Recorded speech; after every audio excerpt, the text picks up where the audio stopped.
Fernando Sánchez con nosotros, candidato a diputado nacional de Juntos por el Cambio en la ciudad de Buenos Aires, hombre de la coalición cívica, supo estar en el gobierno de Mauricio Macri en la jefatura de gabinete, un hombre muy importante en este armado electoral de Juntos por el Cambio. Con él vamos a hablar de algunas cuestiones relacionadas con la problemática, la coyuntura actual, pero también sobre algunas polémicas, ¿no?, que por lo menos desató Javier Milei, el candidato de los libertarios, en estas últimas horas. Bueno, pero además vamos a seguir con el tema del día. Yo creo que la sociedad está más preocupada por el tema de inseguridad que por otras cuestiones relacionadas con lo que pueda pasar el domingo 14. No porque no interese el destino del país, sino porque ¿qué es lo peor que te puede pasar en la vida? Es feo no tener trabajo, es feo no llegar a fin de mes. Hay cosas que a esta altura del partido uno quisiera que todas las familias lo tengan solucionado. Nadie tiene la desgracia, nadie te debería atravesar la desgracia de no poder tener un plato de comida todos los días en sus mesas, de tener un trabajo digno. Pues esas cosas pasan en este país. Pero eso sumale que hay mucha gente que se siente insegura, que se siente que no puede salir a la mañana a trabajar, a tomar un colectivo, a andar en bicicleta porque le roban el celular, porque los matan. Esto pasó ahí en Ramos Mejía con el kiosquero Roberto Savo, que la marcha y la actitud de la policía ayer reprimiendo a los vecinos de Ramos Mejía ha generado también una serie de controversias sobre cuál es el lugar que tiene la gente, cuál es el lugar que tienen los vecinos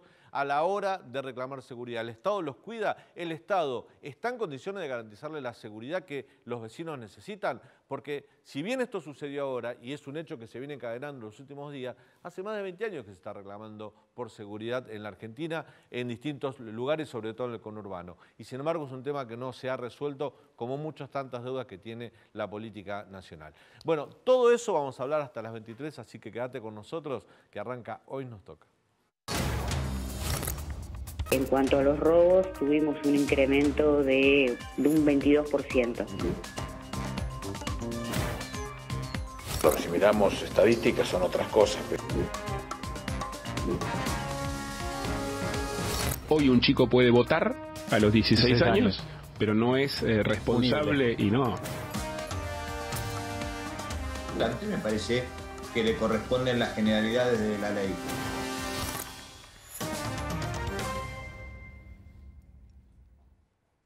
Bueno, muy bien, le damos la bienvenida a nuestro invitado del día de hoy, Fernando Sánchez. ¿Cómo te va, Fernando? ¿Cómo estás, Daniel? Gracias por estar con nosotros. No, por favor, gracias por invitar.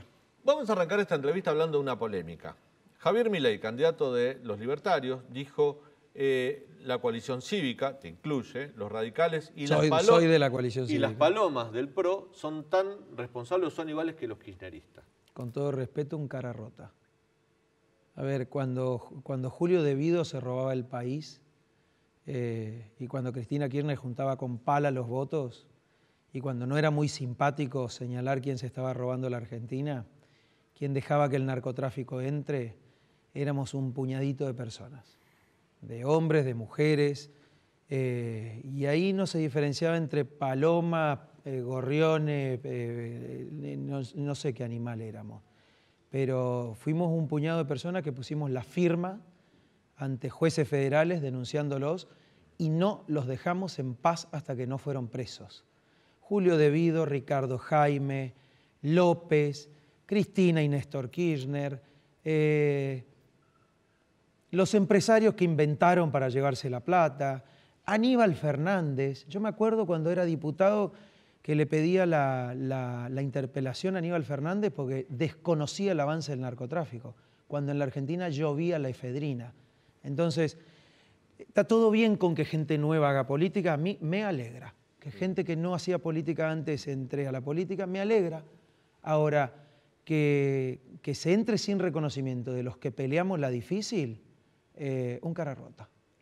Vos pensás que se está dando una pelea más allá de la provincia de Buenos Aires, pero vos sos candidato en la ciudad, donde uno lo que nota es que la pelea desde el último tramo es por ese voto que se disputan los libertarios con ustedes, conjuntos, porque hay un voto quizás no peronista que podrían tener cualquiera de los dos.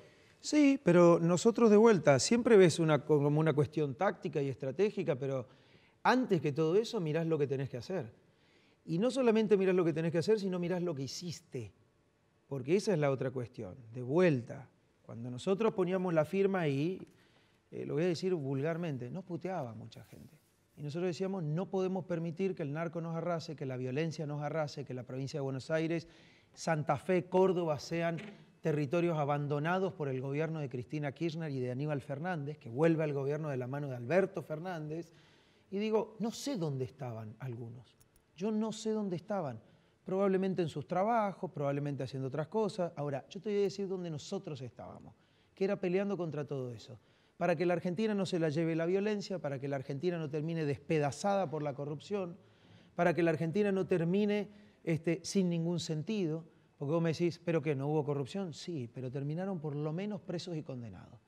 Ahora, Alberto Fernández, con la nueva ola, liberados todos, no se preocupen, vamos a ganar la elección si la gente quiere y van a volver a la cárcel.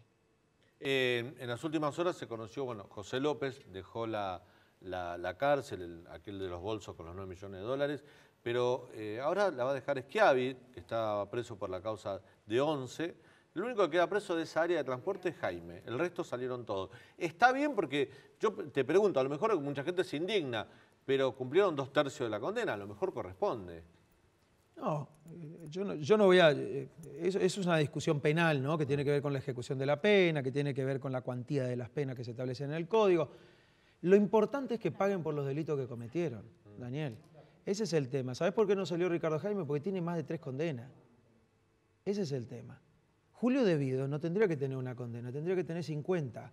José López tendría que tener 25. ¿Y sabés por qué tuvo una? Porque lo agarraron infragante y con un bolso filmado. Ahora, las pruebas durante años, vuelvo a lo mismo, cuando nosotros gritábamos solo, con la Mariana Zubik, con Paula Oliveto, con Lilita Carrió, con Patricia Bullrich, con Fernando Iglesias, que éramos miembros del mismo bloque, por eso no nos diferenciábamos entre Paloma, Halcones, no sé qué. Los que sabíamos que teníamos que pelear contra la corrupción y el narcotráfico, lo peleamos desde el primer día.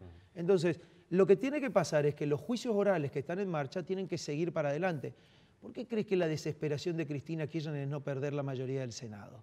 Porque no quiere perder la comisión de acuerdo, que es la que designa jueces y fiscales, porque no quiere perder esa mayoría que olfatean los jueces y los fiscales, sobre todo los federales, porque se tiene que sentar. Yo el año pasado me tuve que ir a atestiguar en el juicio oral de obra pública, que la tiene como una de las acusadas, pero lo tiene también a Julio De Vido, lo tiene a Lázaro Báez. Digo, falta mucho por pandemia juzgar. También retrasó todos esos procesos que igual venían con el freno de mano, ¿no? Retrasó de más, creo yo que retrasó de más, porque hoy creo que la tecnología podría haber, digo, en un principio sí, ¿no? Pero con los recursos que hay y con la experiencia que hay, todo volvía y la justicia vuelve más tarde que las universidades. Entonces, viejo, este país, si hay algo que le falta es justicia. Entonces, lo que no se puede demorar es la justicia, porque la gente está harta, tanto de la inseguridad como de la corrupción, porque ese es tu destino. Si te roban tu destino, no sabés ni para qué estás acá. Y como queremos vivir en este país... Ahora te va a preguntar Leandro, mi compañero, pero déjame hacerte una pregunta que me parece que no puedo dejarla pasar. A mí me tocó de cerca seguir la causa de los cuadernos por mi compañero Diego Cabot en La Nación, y hacer un seguimiento cercano a eso. Y uno se informa, qué sé yo, a lo mejor, porque trabajamos de esto, empresarios arrepentidos, funcionarios arrepentidos, el contador de Cristina Kirchner arrepentido, que cuentan cosas fuertes sobre cómo era el manejo del dinero sucio de la corrupción. ¿Por qué pensás que nunca lograron ustedes convencer digamos, mayoritariamente a la gente de que eso era verdad lo que ustedes denunciaban? Porque les costó muchos años. Yo creo que la gente hoy sabe que eso es verdad. La primera es que hay un reclamo por seguridad, que hay un reclamo por bajar la inflación y por generar empleo, pero también hay un reclamo que no baja por el tema de la corrupción. La gente sabe que la corrupción es la contracara de las oportunidades y de la pobreza, eso ya lo sabe. Entonces, creo yo que hay que mirar cómo se está votando. Cada vez menos gente la vota Cristina Kirchner, cada vez menos gente vota personajes como Aníbal Fernández, cada vez menos gente cree a Alberto Fernández más. Creo que hay gente que los va a votar sin creerles. Mirá lo que te digo. Es más, nosotros tenemos que repasar, porque así como uno hizo un repaso para saber qué cosas no hizo bien, no las logró y no lo pudo hacer, porque uno no es necio, también tenemos que repasar las cosas que sí hicimos bien. Antes del gobierno de Mauricio Macri y de Cambiemos, aún con minoría en las cámaras del Congreso, no había ley del arrepentido para casos de corrupción. Sí para narcotráfico, por ejemplo, que era poco usada, pero para casos de corrupción no había. Y yo me acuerdo que le metimos con todo, yo todavía ahí era diputado, le metimos con todo. Y fue una herramienta extraordinaria que la justicia tuvo, no contra una fuerza política, sino contra quien comete delito de corrupción en este caso. Entonces, tenemos que repasar, ¿eh? No había ley de acceso a la información, 12 años con mayoría en el gobierno, Cristina Kirchner. No había ley de arrepentido para caso de corrupción, no había ley de flagrancia, esto es, cuando lo agarrás al delincuente cometiendo el delito, los procesos eran eternos. Y no pudieron con la ley de extinción de dominio, que es una deuda todavía, ¿no? Pero el decreto está vigente, ¿eh? Está Así vigente. que yo le pediría a los jueces que para recuperar la plata de la corrupción, del narcotráfico, de la trata de personas, la usen. Y además necesitamos diputados y senadores no solamente para tener mayoría y frenar al escándalo del abuso de poder del kirchnerismo. En este caso, con la cara ya caída de Alberto Fernández, con la autoría intelectual de Cristina Kirchner, ¿no? Pero necesitamos una mayoría muy fuerte y ahí viene la diferencia. Porque hay muchos que dicen, yo no voy a votar al kirchnerismo porque sé lo que es el kirchnerismo. Ahora, ¿a quién pongo el voto? Ojo que el único bloque, yo lo digo, estamos en democracia, cada uno puede votar lo que quiere. El voto tiene consecuencias. No ir a votar quiere decir que el resto va a decidir por vos. Votar por otra fuerza como Milei quiere decir que Juntos por el Cambio se quede sin mayoría para ganarle al frente de todos, ¿eh? Tan simple como eso. Así como te doy razones de argumentos, te doy razones numéricas también. Ahora volvemos al tema del Senado, que me parece un punto interesante. Leandro. Fernando, Macri dijo que comparte las ideas de Milei, un Milei que ustedes lo llamó tan nefastos como el kirchnerismo, un Milei que llamó al jefe de gobierno zurdo de mierda. ¿Por qué crees que el expresidente coquetea con alguien que en plena campaña agrede a su propia fuerza política? No creo, mira, no, te contesto así, no sé porque no le pregunto a Macri por qué dice lo que dice. Creo que esa frase no representa al Macri que yo conozco y que conocí. Yo fui su funcionario 2 años, sabe que la sociedad argentina es plural, es diversa, que así como la salida es la educación y el trabajo, tenés que contener a los que hoy no tienen nada, pero sabiendo que eso tiene que ser en serio una transición, que no podemos vivir en el pobrismo, que no podemos vivir de la utilización de los pobres y que nadie puede creer que puede vivir de un subsidio del Estado toda la vida. Entonces, el ser liberal no es solamente creer en la regla del mercado como uno de los factores ordenadores. Yo también creo en eso. Yo también vengo de una casa liberal.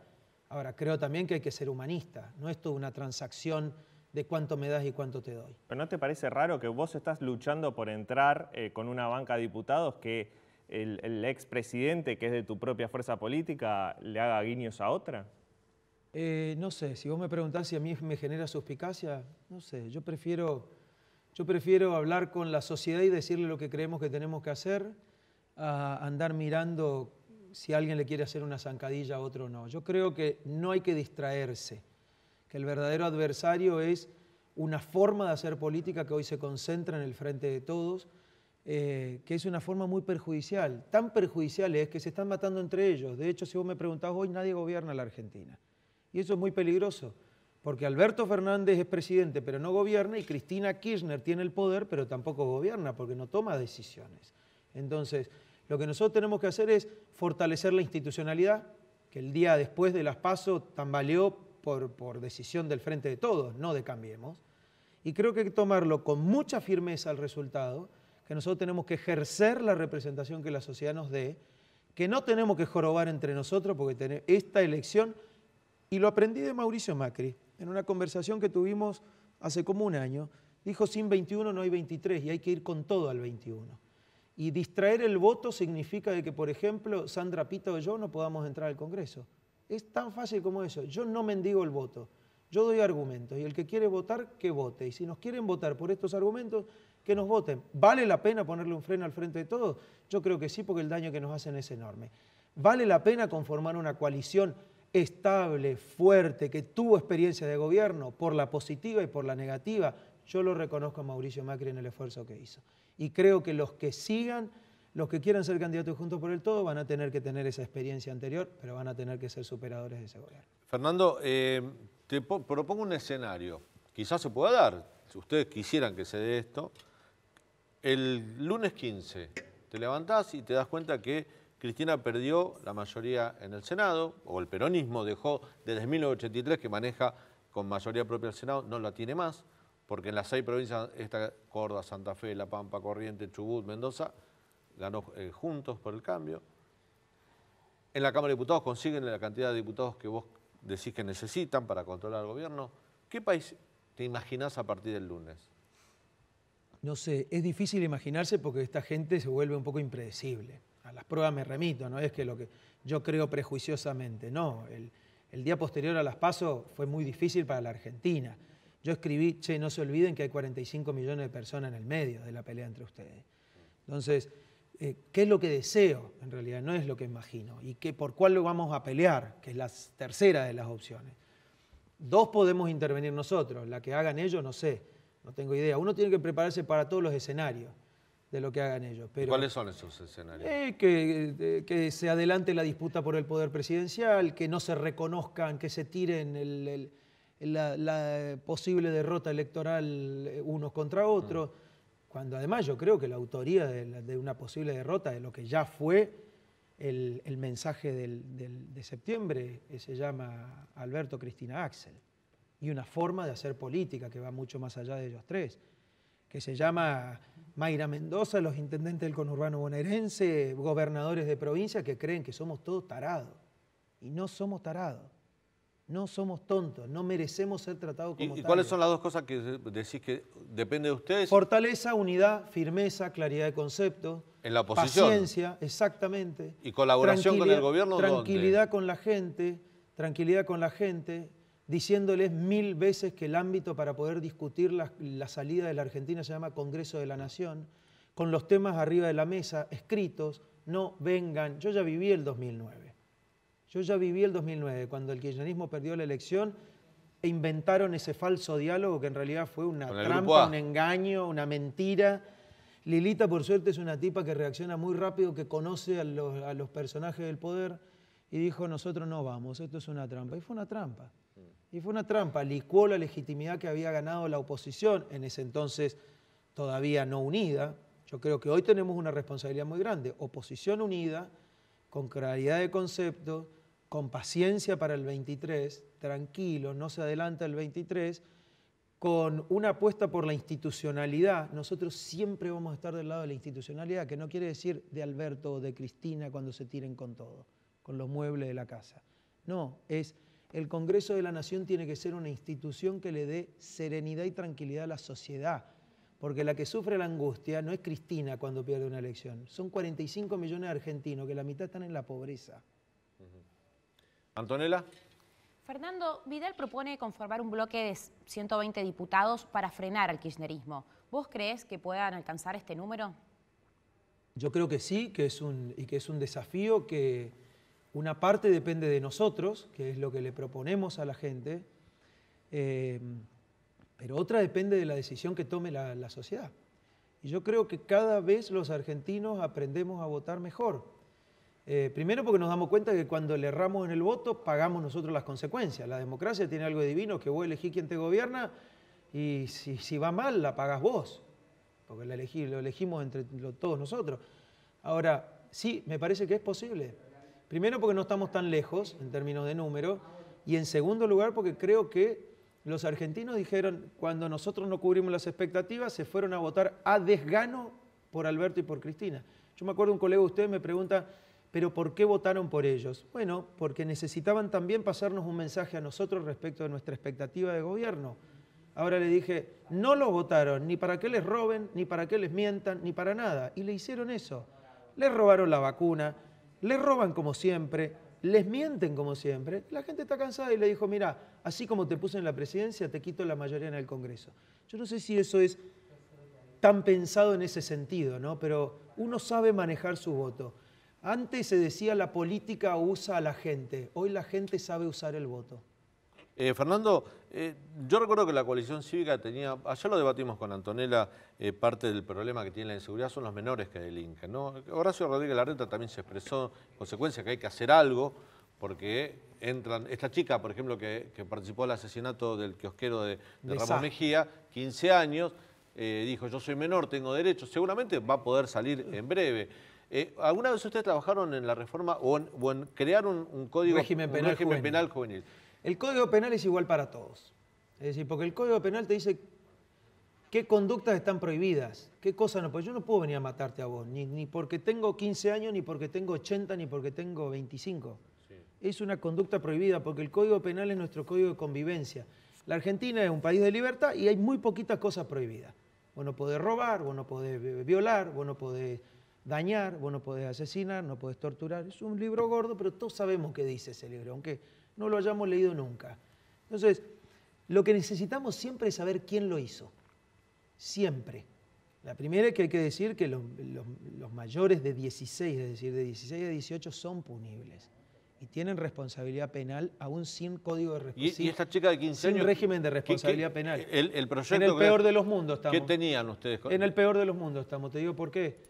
Porque los menores de 16 años no se someten a proceso penal y por tanto se presume que pueden ser responsables. Vamos a suponer que estamos casi seguros que son responsables, pero necesitamos un proceso penal para dilucidar la verdad. Lo que la sociedad, la víctima y el victimario necesitan es saber a ciencia cierta, con prueba y juicio justo, si es responsable o no. Entonces, hoy ¿qué tenemos? Un no proceso penal para un menor de 16 años. ¿Y qué tenemos? Institucionalización en algunos casos, liberarlo en otro caso. Todo está mal en ese sentido. Nosotros necesitamos mismo Código Penal para todo el mundo, conductas prohibidas, proceso penal para saber la verdad, sanciones iguales o alternativas según establezca el nuevo régimen. Entonces, no es entro por acá y salgo por acá. Pero ahí hay un debate, hay un debate que ingresan otros factores que van más allá de la culpa, la responsabilidad o deslindar responsabilidades, que son, no sé, los derechos humanos, los derechos de los menores. Digamos, ¿cómo hacer para saldar todo eso tratándose de menores? ¿No? Justamente, si vos tenés en cuenta, primero, si vos no tenés justicia no hay derechos humanos. Pues la justicia es la última que te garantiza el cumplimiento y la garantía de los derechos humanos para todos. Todos sabemos que los derechos humanos son para todos, no es para nadie. Sí. Es para todos. Entonces, y esto que la gente se enoja y tiene razón, que dice a veces parece que hay derechos humanos para los delincuentes y no para las víctimas, porque claro, la víctima ya fue violentada en su derecho. Entonces, lo que nosotros necesitamos ante todo es saber la verdad y que el responsable de la verdad del acto pague la consecuencia. Sea vicepresidente de la nación como Vudú, que no es un perseguido político, es un delincuente, o sea, una chica de 15 años, o un chico de 16, o un señor de 35. Cuando vos violás la ley, te toca una responsabilidad. Eso es lo que se busca. El régimen de responsabilidad penal, como el régimen penal ordinario, no violentan ni los derechos humanos, ni nada. Es que somos todos iguales ante la ley. Yo creo en eso. Y creo en eso. Ahora, si Zaffaroni no cree en eso, lo siento. Si Cristina Kirchner no cree en eso, lo siento. Si Aníbal Fernández cree que es todo un invento, lo siento. Y lo siento muchísimo porque es el ministro de Seguridad. Pero no me extraña en lo más mínimo porque ya lo conocemos a Aníbal Fernández. Al que hay que preguntarle es al señor Alberto Fernández, que conociéndolo lo trae a este impresentable de ministro de Seguridad. Entonces, ¿cuál pretendés que es el mensaje? La escuchaba Lilita el otro día. ¿Cuál pretendés que es el mensaje que reciben? Y la otra cosa es, con educación y con trabajo la mayoría de la gente no está delinquiendo. En un país de educación y trabajo y de valores, la gente no delinque. El que delinque son 3 o 4, que los agarrás fácil porque la condena social y penal es enorme, es inmensa, no te quieren ni en tu casa de vuelta. Entonces, ahora, ley en la mano, firme, somos todos iguales ante la ley, nadie entra por una puerta y sale por la otra, se cumplen las condenas, las víctimas tienen que ser resarcidas, porque si no el dolor es mucho. Lo único que no puede existir en la Argentina es la cultura de la violencia como regla. Y la segunda es la percepción de impunidad, ¿no? De que el violento o que el que tiene poder sale y el otro queda adentro. Y la víctima sin su vida. Fernando, gracias por tu visita. Gracias a vos. Un gusto tenerte en el Gracias a programa. ustedes.